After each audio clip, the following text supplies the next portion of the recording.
자, 이렇게 박종준 대통령 경호처장이 지금 보신 것처럼 경찰의 3차 출석 요구에 응했습니다.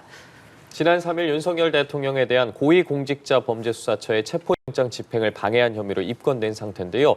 바로 용산 대통령실 취재기자 연결해 보겠습니다. 장효인 기자. 네, 용산 대통령실 나와 있습니다. 말씀하신 대로 대통령 경호처는 언론 공지를 통해 박종준 경호처장이 경찰 요구에 따라 오늘 오전 10시 경찰에 출석해 조사에 응한다고 밝혔습니다.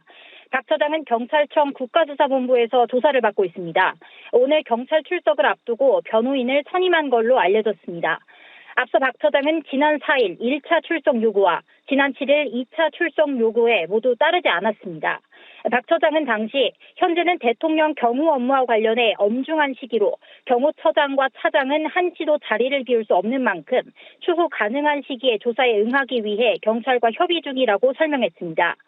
박 처장은 지난 3일 고위공직자범죄수사처가 윤석열 대통령에 대한 체포영장 집행을 시도할 때 이를 방해한 혐의로 입건됐고 고발에 따른 내란 혐의도 받고 있습니다.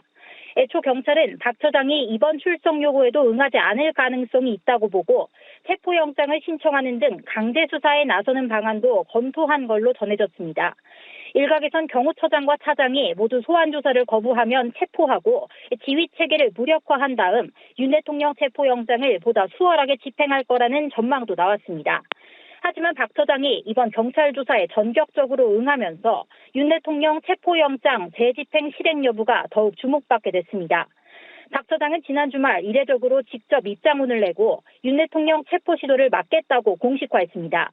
이번 체포영장 집행의 경우 편법과 위법 논란 위에서 진행되고 있다며 정파적 이념과 관계없이 경호처가 이에 응하면 직무유기라는 입장을 밝혔습니다. 박 처장은 공수처와 경찰에 수사 절차를 세심하게 검토해달라고 촉구하는 한편 한남동 대통령 관저 출입구 부근에 철조망을 설치하는 등 2차 체포 시도 대비에도 나섰습니다. 용산 대통령실에서 전해드렸습니다.